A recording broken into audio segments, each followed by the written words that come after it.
Hi everyone, welcome to Forget the Facts podcast. This is your host Stuart Hartree, and I'm happy to have Jamie Jones here today doing an episode. So, welcome, Jamie. Hi Stuart, how are you, kid? Goodbye. If you want to introduce yourself there, Jamie. My name is Jamie Jones and I'm from Ballindurry Park in Mayfield in the north side of Cork.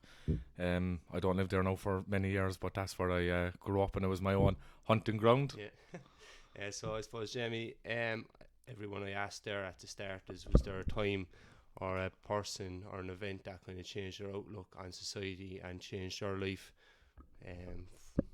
going forward? There would have been, I suppose, a lady who fostered my two sisters. I came into contact with her when I was 16, and I suppose the rest is history after that, really.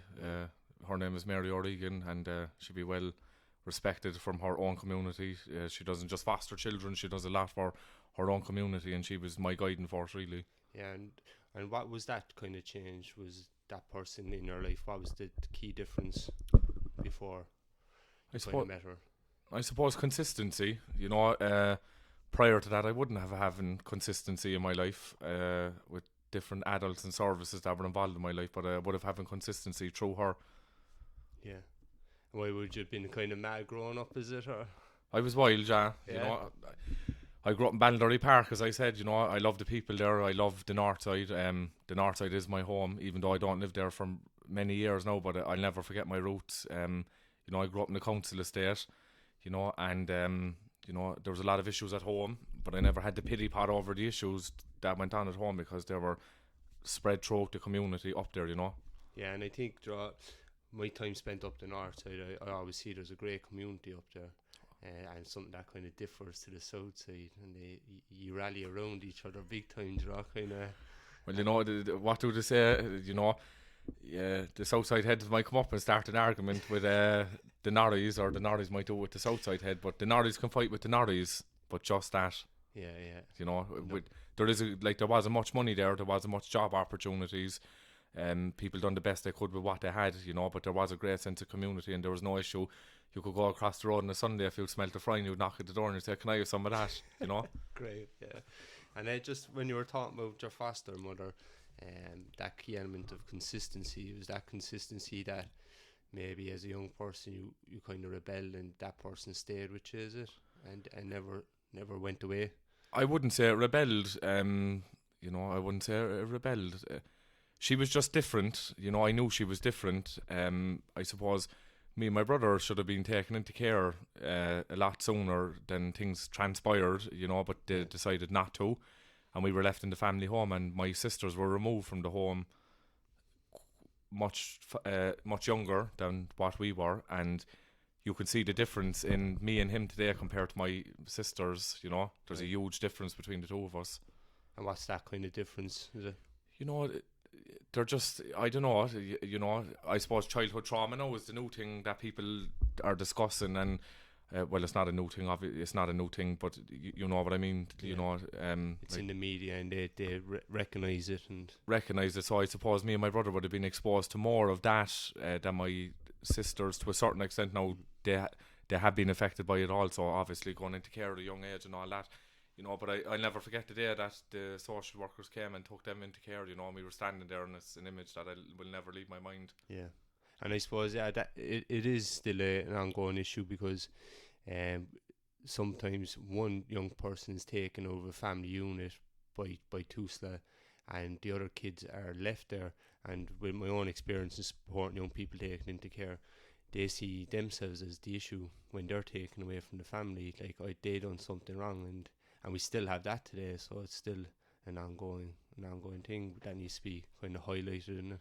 Oh, 100%, and one thing I think of, I ended up in a homeless service for children in St. Luke's and Pathways because I was essentially homeless, and one thing I remember about being in all these supported lodgings and all these places, the keys jangling.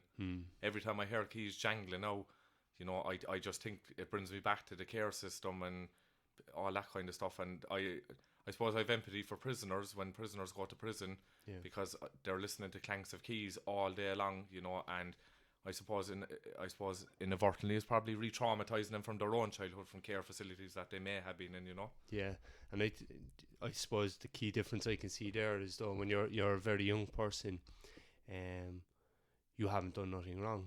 No, you're innocent. You're a kid, and for that to happen, that you're taken away from a family unit, did you ever have that sense of kind of self blame or self doubt? I didn't, to be honest with you. As I said, opened up in the podcast, you know, there was issues everywhere. There were serious issues in my family home. You know, domestic violence, addiction, all sorts of stuff, serious mental health issues within the family unit. You know, and so I suppose that had its own natural consequences. So I'm not going to speak on behalf of my siblings, but No. I'll speak on behalf of myself. Did I have that? No, I can't say I did. No. You know, I kind of knew that my mother was sick, if you Yeah. want to say that, but I Yeah. didn't know to the extent until I got a bit older and I could understand it a bit more. Yeah, it's important though, because like a lot of people blame themselves kind of for being put into them situations because they can't think it through. So you had that maturity at that time to be able to Well, I had to, rationalize everything, and yeah, do you know what? I had to grow fast, really. I was the Yeah. oldest in my house. As I said, I outlined the issues that were in the house, you know, and I suppose I became the man of the house, essentially. You know, I was trying to keep my sisters from, and my brother to a certain extent, from not seeing what was going on in the home. But look, my efforts failed. You know, Yeah. the house was just completely dysfunctional. chaotic. Yeah. Yeah, absolutely chaotic. Yeah. So that day then when you met your stepmother, what was or your foster mother? What was that kind of like? Do you know what? I suppose prior to meeting her, the family would have said things about her like, "Oh, who does she think she is?" and all this kind of stuff, you know. But I never had that. And one thing she said, my foster mom always relates back to me, is she said she would have been aware of the circumstances in the home, you know, and she said that she just saw me smiling. You know, I was always smiling, even through that dysfunction, and I'm still a bit like that today, Yeah. you know. Yeah. So what was that kind of like, that transition then into the foster care? So I went from a homeless hostel as a young fella in St. Luke's and Patways onto a supported lodgings, and I was between two houses, one in the Douglas Road and one in Douglas. I won't mention their name now due to GDPR issues, yeah. but you know, there was a woman I met in Douglas, and she was very, very good to me. You know, really, really good to me. Now, my addiction was in the thick of it by then, you know, and she often, when I left, I suppose for being a young person, you don't realise the impact that you're having on people that you're living with. Yeah. You know, when I left that house, she came up to me, you know, and she goes, many a night when you came in on whatever substance that you were under, I thought I would be coming up to the room the next day to find you have passed on. And I didn't actually realise that. Like, no one ever challenged me on my addiction because I came from an addicted household. And it was just the norm, really. It was the norm. So when she said that to me, and other people challenged me in my addiction, you know, Yeah. but I couldn't see it as an issue at that time.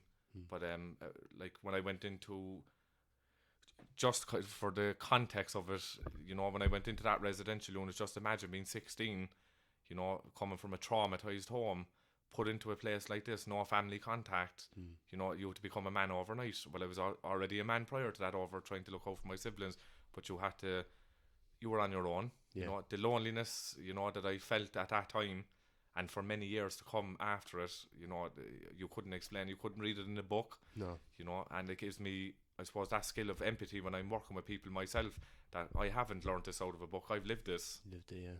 You can't quantify it from reading something, you know. You have to go through it. 100%. And I know with my own work, you know, yes, you do need a professional experience and all of that, but you need to have life experience as well, you know. No, I'm not saying people that don't have life experience are not good in the jobs that they're doing, because I met people that are fantastic in the job. They're just very nice people, but you know, it just makes me empathy. Yeah, empathy. But even draw back at the drug use, like how bad was that? Oh, it was fairly chaotic. Yeah. I started off like every normal young fella. Well, I wouldn't say normal young fella because I don't like the word normal, because the only thing that's normal is on the washing machine setting. I started off drinking, you know, but when I took the first drink that I took and the first drugs that I took, it took me out of myself. It took all that. What I know today is a traumatized childhood. It took it away from me, but I didn't know that at the time. You know, and there's a famous Canadian addiction counsellor, and he always says, you know, don't look at the addiction, look at why the pain. Yeah. You know. But can you kind of reflect back and explain that lifting? Like, what was it? Say before you had a drink, was there like a cloud over you, or this kind of like? I was following the confusion? herd, really. You know, as I said, like the ideology I grew up with was you got a disability payment and you got a council house and you were made. Yeah. It was like winning the lotto, you know, and you know, and there was nothing outside of it really. You know, you went drinking if you met someone, whatever. Yeah. You know, but there was no emphasis put on education or personal development. because I'd say they were aware of the opportunities that they could have getting, you know, but they were oppressed. I often speak about it, and I speak about it. These people are oppressed. I was oppressed. You know, it's very hard to break that intergenerational cycle of issues, but I'm a proven fact that it can be done. Yeah. I was removed from my environment, completely removed from my environment and where I grew up, and it took me a couple of years, but I got there.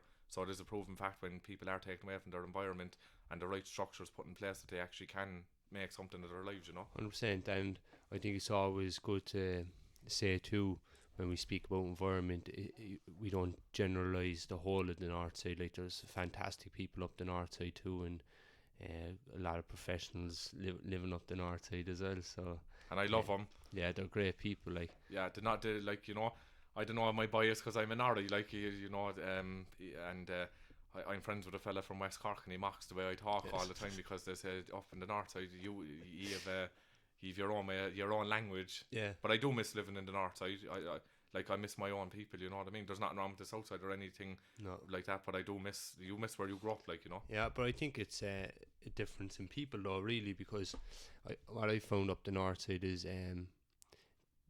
the people are what they are. Like, they've nothing to fucking prove, and if you don't like them, they can fuck off. Like, they're not going to lose sleep over it. Whereas if you come to the south side, it's all materialistic kind of entities, and your neighbour, you're always trying to outdo your neighbour, and so that always needs to be better. As they say, keeping up with the Joneses, right? Yeah. You know, one thing I admired about the north side, and it kind of stayed with me into my adulthood, is if you had an issue with someone, you dealt with it there and then. There was none of this gossip or you know, malicious stuff going on behind your back. It was dealt with to your face, and I still carry that, and I conduct my way through my life that way. It's still to this day. That was one thing that was ingrained into us as kids. Yeah, just knock it on the head, and and get over it, and go for a fucking pint afterwards. Yeah, the funny thing about it is, you know, you could be from the north side and I could be, and we could end up thumping the head off each other on a Saturday night. Yeah. You know, as young fellas now, you know what I mean? Yeah, just having a good scrap. Like, yeah, and then you go into town and I might see someone attacking you, but I'd come to your aid, or you come to my aid, you know? Yeah, camaraderie. Camaraderie, yeah. It's great. I think that's what is missing in the south side now, is that sense of community. And like, you have lecturers and professionals in UCC and all these colleges trying to understand how do we engage communities in community development and community activity, and it's kind of going, well, like, it's naturally up the north side, you know, kind of, and they can't figure out how to fucking do that in new communities. And it's very interesting to see how the north side has kept it. Big time, but now we're back to square one again. You know, the housing policy that they did put in the 80s. Yeah. You know, they just put up all these houses everywhere, and I know there was a need for social housing at the time. You know, but with that came with social issues. You know, I feel there. You know, even when you're driving up the Ballyhooly Road, there's trees blocking all the estates, bar the entrances into them. Yeah. I was only up there recently again. I was looking at it. I was like, why did they do that? You know what I mean? To block them out. That's what it feels like. Like you're, you know what? I was in Berlin on a holiday last year, and I went to Charlie Checkpoint, and it reminded me of going into my own entrance to the estate. You went in one entrance. There was maybe 200 houses between Ballinderry Park and Corbalon, but there was one entrance in and one entrance out. Fucking hell. You know, just to give a context of it, and that's still the case today. You know. Yeah, the psychology of it. You know. Yeah, because I was involved with Cork Evolves, and there was a group from the Knocknaheeny for the generational development of the area, you know, and their main concern, and it was quite mature people there, like, and they're pushing on in age, like, and they were saying like the new developments in the way the properties and the apartments are structured um, doesn't allow for that natural connection with your neighbour, where one neighbour goes into their apartment from the back and you go from the other side. Whereas before you used to have a driveway and you'd walk in and out and you'd have them fucking kind of informal chats and break the ice and stuff. Yeah. And like, can you see that up in north side now with the new properties they're building, like you were saying, with the trees, is kind of locks you in and this is your little world. Yeah, you know, I didn't think of that really, to be honest with you, because I live in a setting like that myself, and I quite prefer it. Yeah. But I live a quiet life now, you know, so I do prefer it. But yeah, in terms of like, I see all the building work that went on in the north side and all the new homes that went up there, and you know, I was in company a few times, and even actually recently, you know, people ringing into Neil Prindeville on about like these people are getting free houses. You know, I was one of them people. I didn't have the ability to work. I didn't have the ability to concentrate in school. I didn't have the ability. So at that particular time, you know, I needed support from the state, you know, but now I don't today. But like, I got the right supports put into me. Yeah. And now I'm a taxpayer, and I'm a big taxpayer, I may add, to the Irish tax system. Yeah. So anything that I ever received from social welfare or anything, medical cards or whatever, I pay that back tenfold so already, you know. Yeah, and I suppose that's what the issue we kind of have in society today is, how do you quantify, especially yourself, that development? Like, so how can the state or just people in general say, well, if someone avail of say 100,000 of welfare benefits or support, how, and like you said, you came through the other side, how do you quantify that like development? And I think people can't put an emotional attachment to that, you know. Yeah, you know, not to be generalising the north side, because it's going on throughout the country. Like, these people have suffered traumatic experiences in their lives. You know, if you actually take time to actually sit down and talk to them, and I've had the pleasure with different jobs that I've had to actually meet all these people, you know, and you actually sit down and talk to them, they're very hurt people. Yeah. You know, they can't, for whatever reason, you know, due to too much trauma or whatever the case may be, they can't just get into the working system. You know, I be reading things and you know, reports coming out and stuff, and it's grand writing reports and all that, but these people, you know, I was listening to privately, you know, the north side gets everything and the south side doesn't get nothing. Like, that's not true. No. You know, we had this conversation many times. Knocknaheeny is a rapid area. Matt in the south side of Cork is a rapid area. You know, like, so I do believe, I wouldn't be cynical of the government either. They're trying their best with what they can, and even at the time, the housing crisis in the 80s, when people immigrated and stuff, they done what they could. But I feel, you know, some communities, including the south side, not just the north side, some communities have been left behind. Yeah. You know, and I know there is great local politicians, you know, at council level, you know, doing the best they can for their communities. And an example of a politician knocked at this door, I won't say what party it was now, canvassing for a vote, you know, and I turned around to him, I engaged in dialogue with them, and I said to this particular individual, I said, how can you come knocking to my door asking for my vote when at the time now there was 2,400 children in hotel rooms? You know, there's children in this state, you know, in the European Union, like, because we're not essentially Ireland anymore, and you can see that when the minute you come into Cork now, we're becoming a European city. How these people can go to bed and sleep at night knowing that there was little kids at their most prime development of their life, going to school from a B&B. It's crazy, you know. It's after, like, the government, like, and their housing policy, and we're look at it now, we're back up to June 2021. The housing crisis is still there. You know, the homeless issue, they're trying their best. We're trying, like, as we spoke before the podcast started, Europe have committed to ending homeless on a European level by 2030. Yeah. Is that going to happen? I'll be following the trends of it, but it'll be interesting to see the way it goes. I suppose all the trauma you spoke about that you experienced in your life, imagine dealing with that with living in a B&B. I often think about it. Yeah. You know, I often think about that and the consequences. that come as a result of it. You know, Yeah. people living in congregated settings. COVID has been an unbelievable example that these people are extremely vulnerable people. You know, and I tell you now, I'm sick to my tooth of listening to people coming on radios and even listening to podcasts, and they get everything for free, and they get council houses and medical cards. Like these people need the support. Thank God we're blessed in Ireland. We live in a very rich country. I went out to Belarus in 2017. I'm part of the Chernobyl organisation, you know, and I went out to an orphanage, and I was out there as part of a medical team, you know, and I seen poverty firsthand. I went into the local, not just me, the team I was with, we went into the local communities, and I tell you one thing, I seen poverty. You know, Ireland doesn't know what poverty is. Yeah, physical poverty, but I think emotional abuse and trauma, I think it gets kind of swept under the carpet because the physical appearance of poverty isn't there anymore. You know, the materialistic entities of poverty aren't there, but the effects of what kind of poverty we have. Like, we've went through a history of sexual and violence abuse towards children and neglect of like education and stuff, but we're facing a thing now of actually trauma regarding mental abuse.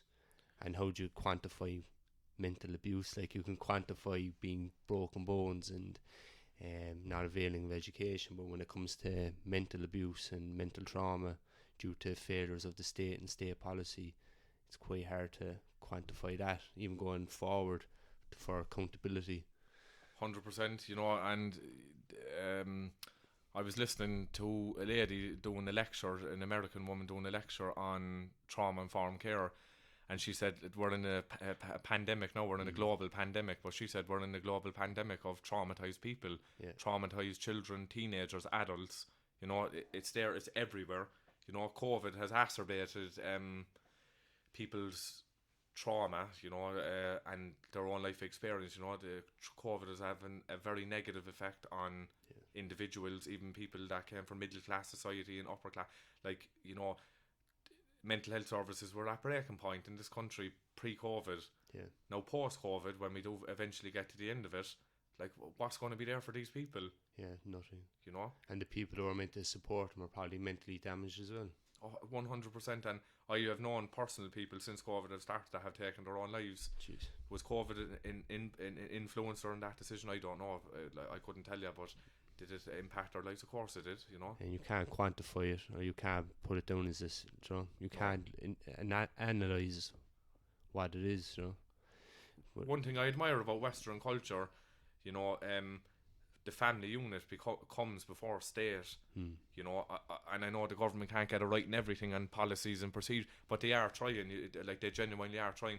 I do believe, you know, the politicians do get into the job to make some good, but, you know, sometimes they're, you know, due to, I suppose, limitations and maybe budgeting, you know, they don't have the money to drive it home. Yeah. You know, but I hope that the government will supply or additional funding from Europe for teenagers, because I had this conversation with someone recently. These teenagers, you know, even us as adults, we're mature, grown adults, but a year of development has been taken out of these people's lives. Yeah. That's going to have a natural consequence somewhere along the line as well, you know. 100%. And I suppose I only know you for a small while, but I think you could tell me I'm fucking wrong too. I don't care. Like, but I think a key change in your life was your foster mother, but the fact that she was that positive adult role model, and that simple thing of being able to reflect back on is it her morals or her stance, or what would she do in this situation, and seek advice. You know, I could be wrong. Yeah, I didn't know. It's the concept of psychology. You know, the one good adult. One good adult. That one good adult can actually make the change. No matter who the person that they're working with, it doesn't matter how bad people have, or how far people think someone might have went. Like, you know, until I got to 19, like, I was wild. You know, I won't go into the ins and outs of it, but I was wild, addiction. You know, all sorts of carry on. So, is it ever too late to reverse someone? No, it's not. No, we're looking forward post-COVID, and we have these people who try to reinvent the wheel with youth work and working and supporting young people, where all it takes is to actually have good adults in the community to support people You know, that role model, that fucking, say in the state, Jamie there down the road, he's involved there with young people. Like, go down there and give him a fucking chat. He's been through this rigmarole before. And just people giving people the fucking air and a bit of support. And I think that's what we're missing. And I think that's where the north side comes in big time, where it's a community, it's a mature community. And I don't know if you've experienced it, where you'd have an issue and you go, call out to fucking Pat there, or call out to Mary and ask them what do they think, you know? Yeah, we would have. Yeah, and one thing, again, another conversation that came up recently, elderly people. Yeah. You know, when I'm reading crimes now that are going on, you know, in relation to that, like that just didn't happen back when we were growing up. I remember, you know, people could be out robbing cars, you know, people I was knocking around with, they could be stealing cars, and they could be up to all sorts of carry on, but they'd never take an elderly person's car. And if an elderly person or an older person in that community came to a parent's front door, you know, the way I suppose we're all guilty of there's nothing wrong with my child, that kind of an attitude. But the minute any elderly person called to other resident's home, the mum and dad, not like you get a clip around the ear, you know, and you be made say sorry, and you might have to go down and cut the grass then in a Saturday for 4 weeks. That's the way it was done. But it's good though, 'cause it gives you morals and it gives you a moral compass as well. Big time, yeah. Yeah, and I suppose we were talking about this, and I asked you were you comfortable in it, and because I know it's a big part of your life, and it's the kind of spiritual aspect of your life, and how did that play a role? Was that nearly on par with meeting your foster mother, or was it even more beneficial to you, or did the two come together? The two came together, you know. I was often open to criticism for my religious beliefs, even today in 2021. I kind of tend to keep them to myself, but I do have religious beliefs, you know. I don't condone what went on in the church with like, you can't tar all the priests with the same brush. You just can't, you know. Yeah. It's like any group of people, you know. You might have, you have bad apples everywhere, you know. They're just everywhere. Yeah. So, like, who's to say, you know, an example of, you know, I'm trying to think of something, you know, like. Yeah, but I suppose it's kind of to say, what did it give to you? Like, do you know, what did you take? It gave over? me peace. I remember my nan was a huge influence in my life. I spent a lot of time with her as a child. It was my only solemn from peace, really, that I used to get as a kid, and I used to go to her a lot, you know, and I used to get steak and chips on a Friday. The woman never had a takeaway in her life. Jesus. You know, I never seen my grandfather eating a takeaway. You know, and they lived until quite a good age, and they my granddad got cancer and passed on, but my granddad's famous in the building world. His nickname is Horse Jones, you know. Right. He was a big man, and I never seen the man eating even chips out of a chipper. That's a fact now. Fuck. You know, and you even see the way society's gone now. Like, every couple of yards you take in main hubs, like in Carrigaline or Douglas, there's takeaways everywhere. You know, and I like my nan every Friday night, even the chip pan. This was back in the old days. Now this when there weren't even phones around. You know, I remember when the first Nokia phone came out and you played, you asked your nan, could you play Snake on the phone? Yeah. You know, but even the chip pan was used. Fritex was put into a pot, you know, and that was their chip pan. And they used to only have greasy food chips in the chip pan once a week. You know, it's amazing how in 20 years how we've shifted so much. Because people don't have time and it's convenience. And I was already talking on another podcast how shit food is fucking cheaper, like, you know, and that's another failure of the state to ensure that good quality food is cheaper than a fucking takeaway, you know? Yeah, look, you touched on a point there about people's lives being busy. Like, everything is a rush now, and I'm not excluded from that. I'm not going to sit here and be a hypocrite and say I'm not excluded from it, because I got into the rat race as well. Yeah. You know, I thought material possessions were going to fix me. You know, there's a saying, I was trying to fill that hole in the soul, and I remember saying to myself, well, if I had this car, if I had this particular watch, if I had these particular clothes, you know, I'd feel better about myself. And I accumulated all these things, and I remember getting to the end of it and saying, is this what life's about? You know, I grew up poor, with lack of opportunities, and I suppose I had to work that little bit extra than people that might have having the opportunities, and then I accumulated all this stuff. You know, it still didn't make me happy. I was still very, very unhappy. Yeah, but I can kind of reflect on that, because I suppose when I was going to school, you always look at that, what would you call it, picture perfect fucking kind of family unit, and that are maybe middle class, higher class, and you grow up going, I have to look like that or have that. That's normal, you know. So you kind of always grow up saying you get comfort out of that, but then when you get it, and what I've actually found in life is they're more fucked up than anyone because they're so fucking unhappy, and they fucking hate their wives, they hate their husbands, they probably hate their fucking kids as well, like, do you know what I mean? And then when I kind of clicked that, I was like, you know, I'd rather be poor living in a fucking box than having this kind of fucking life, you know?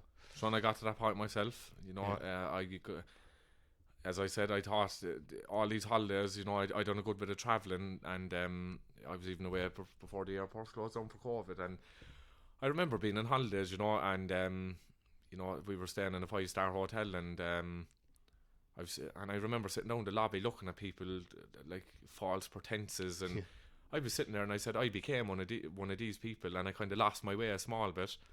But I woke up to reality fairly lively with a particular thing that went on in my life. You know, I suppose when that thing went on in my life, I suppose the blinkers came off, and I suppose I was back to reality. Really brought you back down.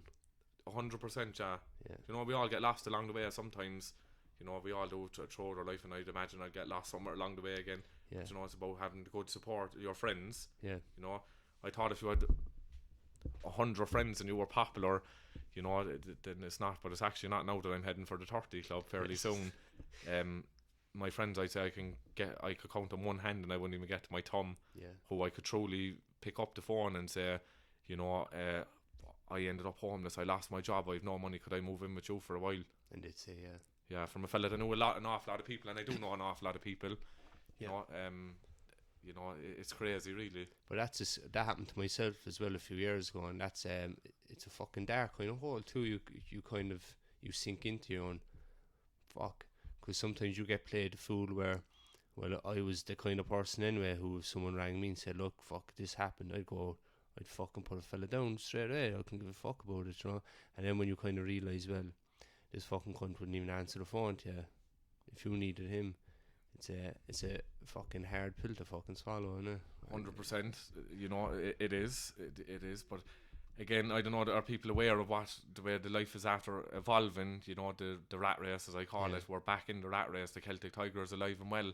Use and abuse you and dump you in, like, kind of thing. Yeah, and I suppose I would have been guilty of myself at some period in my life, you know. There's no point saying I wasn't, because I was. You know, but I met really good people even there recently. People came back into my life. One particular person that I didn't see in about 15 years. Jesus. You know, and there was a blast from the past. You know, I remember when I met up with this particular person, we just started laughing, you know, and you know, I think of what I was doing 15 years ago. You know, I would have been 15. You know what I mean?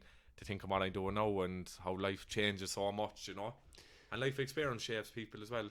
Yeah, and I think it's very important to have someone like yourselves talking about it and can look back and laugh at it, because I think in society, people who might have went through them trauma things of drug addiction, mental health, looking back is always a kind of a negative or quite upsetting.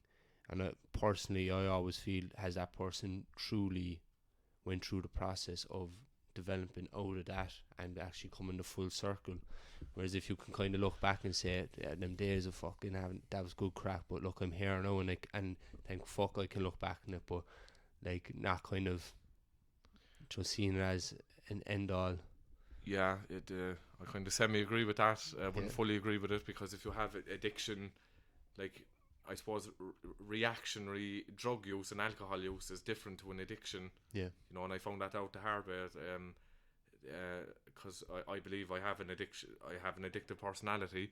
I was addicted to substances. I'm no longer addicted to substances, but I had to go to rehab, a residential treatment program for that. And I had to do that. I couldn't just give it up by myself. Now I see people, you know, there is, like, I'm not an addiction medical expert at all, but I only have my own lived experience. There's people that, you know, reactionary drinking, and when they address that issue, like what you just said there, and kind of bring it back to that, when they address certain issues, it may not be an issue for them, but that's not for me to decide. That's for that individual to decide. But for me, I know I can never drink again. Yeah. But I take it a day at a time. Drink ruined my life. It destroyed my family. It destroyed a lot of people in my community.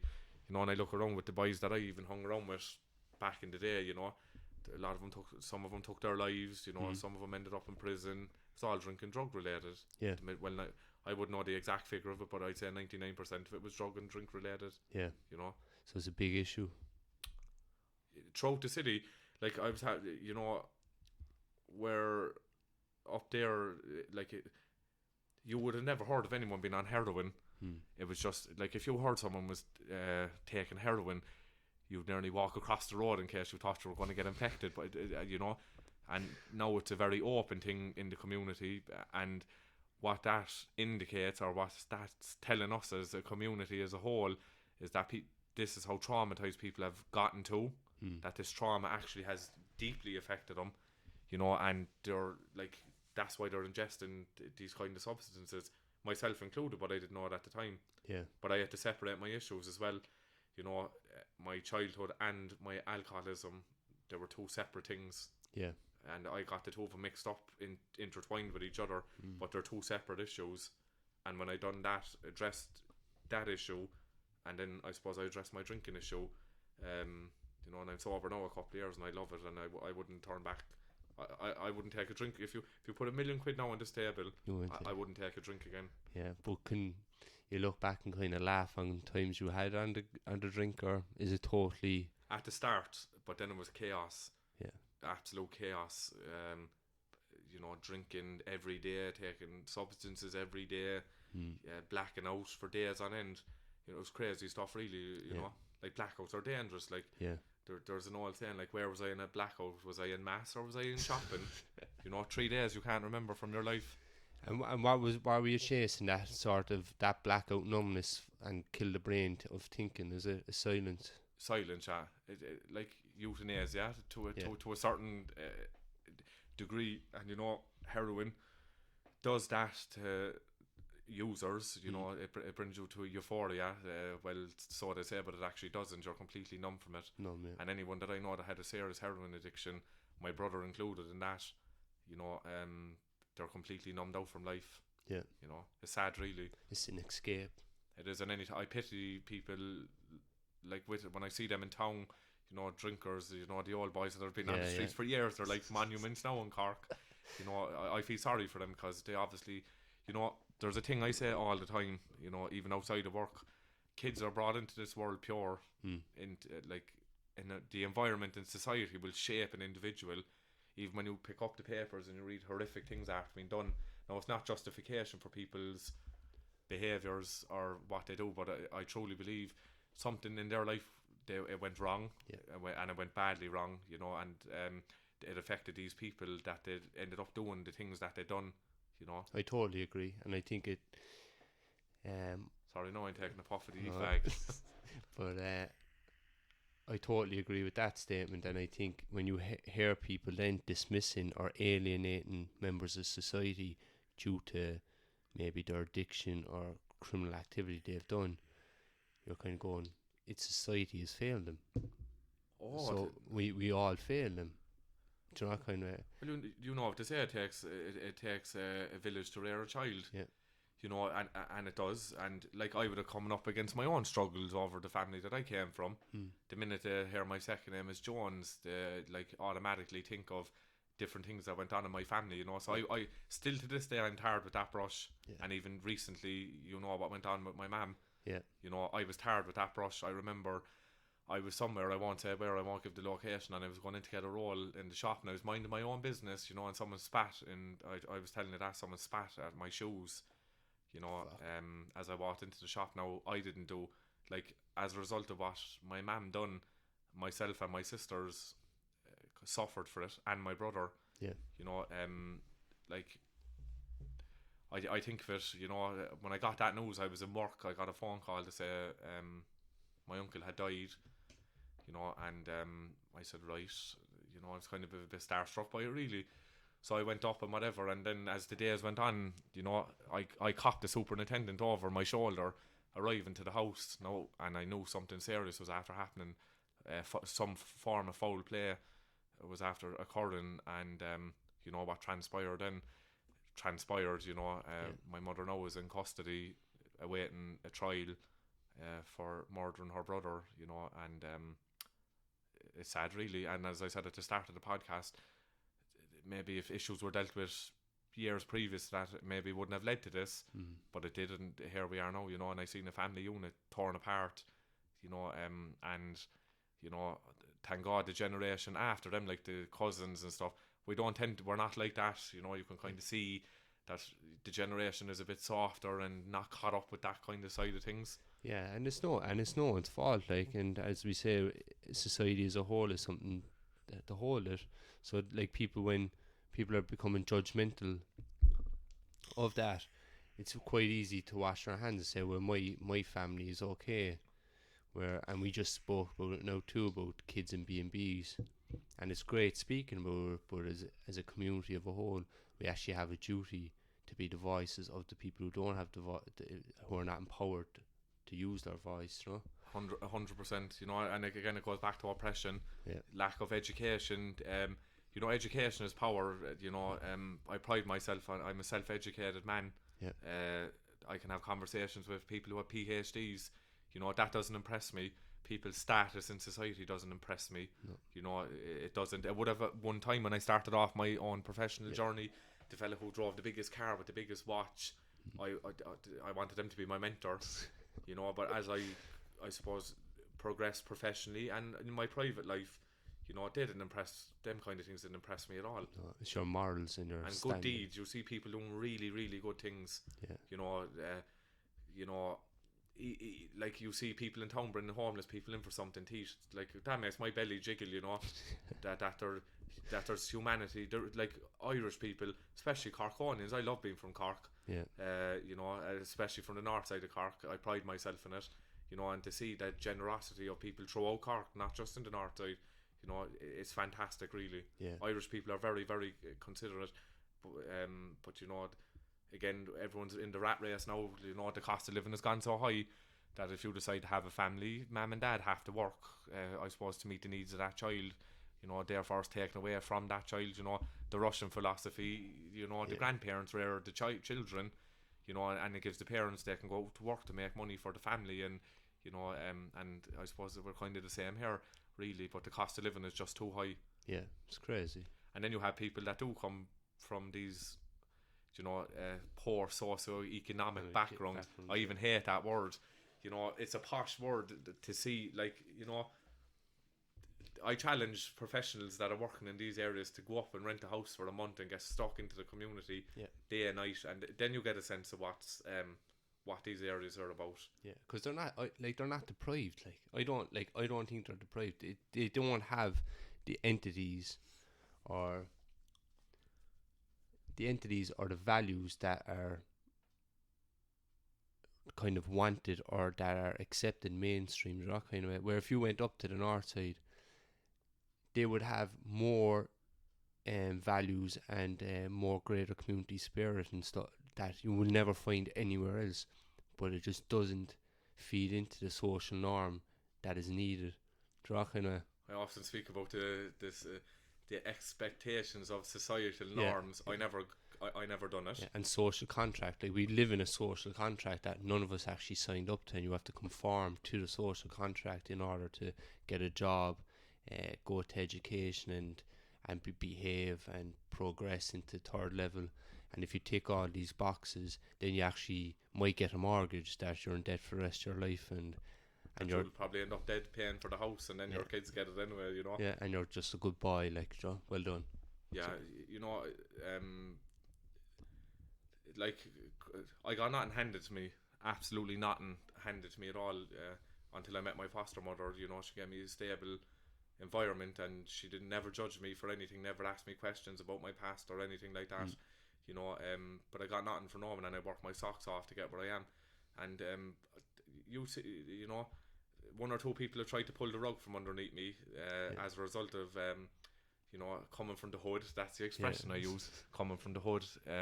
You know, you know, and typical Irish society even today, like, you know, knock people instead of give them credit. Yeah. You know, who do they think they are? They, you know, and I see it going on, I hear it going on in my private life as well. You know, just leave people be them.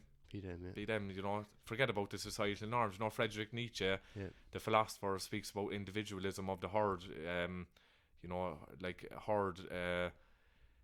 Be authentic, you know, be yourself, you know, don't leave, I suppose, the cracks of society. Change you as a person, keep doing you know what I mean? And it'll work out, because I think we have a culture in our society that it's always a hand out and never a hand up, because as I said, like what your foster mother gave you, you can't buy that, and the experiences in your life, and I always kind of call it them streetwise skills that you've experienced. You can't go to college, you can't buy those skills. So when someone comes along with the ability to read people or engage with people or know what the fuck's going on really, with the academic aspect of whatever you want to call normal people have, they're deemed as a severe threat, because they can see through the bullshit and they can see through the bureaucracy, and they're the ones who go, well, what the fuck is going on here? Because this is absolute bollocks, like, you know, kind of. Yeah. And they don't bite their fucking tongue. So I think we have a society and a culture of people who feel threatened, and they just keep the foot on people's necks, but they'll also give the hand out to make sure they're just content and they don't feel too bad for putting their foot on their neck at the same time. Yeah, it's a good way of summing it up, really. You know, you do these things or this will happen, you know, but again, you just need to leave people come at their own pace. You know, one of the biggest problems I see is you might have a fella there, he might be like engaged in crime, and then he's put into a Garda youth diversion projects, which are fantastic. You know, the stats on Garda youth diversion projects, like in Feroga, like I done research into that, like they're unbelievable. You know, but then you might get the straddlers that leave that and they continue in crime, and then their crime escalates, and you know, then they might get to 18 or 19 and they're after doing something major when they're 18. But that thing when they're 18, now keeping in mind that these people are traumatised, you know, and they've proven through trauma-informed care, like the ACEs, you know, the adverse childhood experiences, that their brains stop developing. Yes, they're physically 18, but their minds are not. Yeah, they're like 5 or 6. Yeah, so they might do something outrageous, you know, and not realise the consequence to it. Now, and I'm aware of restorative justice, and there is people at the end of the crime. I'm very well aware of that, you know, but they get to 18 or 19 or even 20, you know, and they're after doing something when they're 18, and that thing when they're that one thing they're after doing when they're 18, no, bar serious crimes. I'm not on about the you know, capital crimes, if you want to call it that, but it defines their whole life. Yeah, you know, and it's really sad, really, because when an employer is looking at a Garda vetting and something might come up in a Garda vetting, you know, an assault, you know.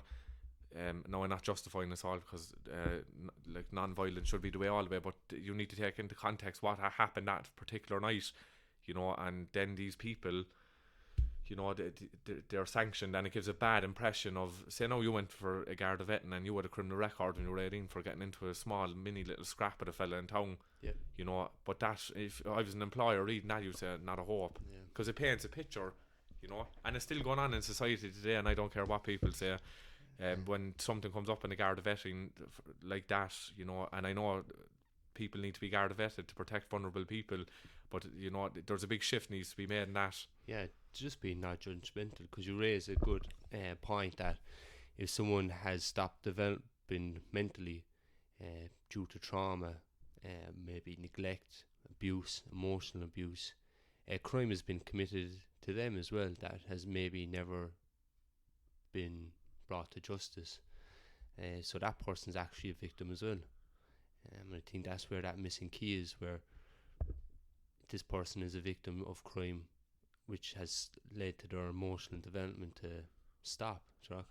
Yeah, when I deal with individuals, you know, and you hear certain things about them and whatever the case may be, and they're guilty of one thing, and all they're guilty of is their environment, what they were subjected to within that environment, you know, and it's sad, really. And you know, I came across a quote there yesterday or the night before, you know, and there was a man giving a quote, and he said, when kids are born, say they're born with 10 gallons of water, so they need 10 gallons of water every day. their parents are so broken that they might have only a pint of water a day to themselves. Yeah. You know, and I thought it just summed it up perfectly. Perfect, yeah. You That's know, good. that the parents are broken, you know, and their parents might have been broken, and that's the way it goes on. But until people start speaking out about it really and say, you know, people made a mistake, you know, and you see with, like, even from my own experience, they won't admit that they're sorry. No. Because in their minds, they didn't do anything wrong. It was survival. It was survival, because again, going back to intergenerational issues, it just kept going down the line. But all you need is one family in a dysfunctional family, just one, you know. And if there's anyone listening today, you might be just that one to change history forever. Yeah. No, I'm not sitting here saying I have the answers for everything we're after discussing today, because I don't, you know. But it's important to have these conversations. Am I the one to have changed history within my family unit? You can be damn sure I am, Yeah. and I'm proud of it as well. Yeah, and it's not an easy road. Oh no, I've met my struggles. I've met my struggles, and I said I've had people that try to, I suppose, pull the rug from underneath me. But that's fine as well, because you know, there's a saying, isn't it better to be treated like that than being treating other people like that? Yeah, and I think it just shows the amount of resilience that you've developed in your own life, that still hasn't, no matter what's been thrown at you, you still go forward. And I think that's a key thing that's missing from young people today, is resilience. They don't have resilience. Yeah, because they have a lot to contend with, you know. I even think of the generation after us, you know, like, we had no PlayStations, you know. You went out playing rounders and bulldog and all, ring a rosy and all this stuff on a Sunday to entertain yourself. And when the street lights came on, you went home, you know. And if you came home with a dirty pants over playing slide tackling in the field, you know, you get a clip around the ear. But you know, all that's gone now, you know. And look, that's the way society. Look, it goes into technology. Technology has kept people going over COVID. I suppose we've seen the positives of technology now, but there's massive consequences to it too, and people's interpersonal skills are not where they should be. No, definitely. Because they're glued to the phones. 100%. I suppose we're coming to the end of it, and there's one thing I want to throw at you, and if you want to go into it a bit, I suppose just from talking to you, and seeing that progression from chaos to kind of stability, especially with the foster mother, was that key turning point. I just want to ask you a question. Through that transition of living in chaos, where everything was a social norm and everyone was doing the same kind of thing, and that was your mindset, being thrown into a kind of maybe a safe environment with all new people, and it's just you, Jamie Jones, standing there. Is that when the religious guidance came in and you found comfort in it, to say, I can examine this and take moral standings and read something, and I can make my own judgment on it and take what I want from it? 100%, yeah. Yeah. Prayer is everything to me. Yeah. And there's no point saying that it's not, because it is. And again, I've been subjected to abuse from people because I attend churches and I practice in religious beliefs. But that's just my thing. I wouldn't judge you if you were into Buddhism, or if you were an atheist or a Gnostic. You know, I wouldn't judge you for that. So I tend to kind of keep it to myself. Yeah. But it has been my guiding force. Now, I'm not sitting here and saying I'm perfect, because I'm far from it. I've made mistakes along the way, even with my religious beliefs. You know, but it gives you a grounding and a thing to go back to reflect in it, because we have these buzzwords of self-reflection, and when I kind of look at religion, I could be totally wrong, I'm not really religious, but I kind of have a bit of spiritual aspect to my life. It's a sort of reflection, to reflect onto maybe a middle ground, and then take something back from reflecting on it. So you're critically analysing something, but putting it onto a different, say maybe the Bible might be your middle ground, and then reflecting through the Bible into yourself, and then getting clarification through that, maybe the Bible or the readings or the prayers. Do you know what? My prayer life is actually very simple. I have a childlike faith in God that my grandmother gave me. You know, when you see that little kid kneeling down at the end of the bed saying their prayers, that's the faith I have. I trust in God. Sometimes I put my own will into it, and I want things to work out my way, and it doesn't work out that way. It's going to work out the way that the universe and whatever your beliefs are, that's the way it's going to work out. And the way to sum up prayer for me even to get away from the religious ethos of it, is mindfulness. Mindfulness. Yeah. You say that prayer. You say your prayers every morning and every evening time. And it's that quiet moment in your mind. It's just you and your thoughts. You get down on your knees and pray. Now, an example of that: if I get out of my bed in the morning and I don't say my prayers, I'm not right. I'm just not right. And when I say my prayers, most of the time I have a beautiful day, and I'm happy.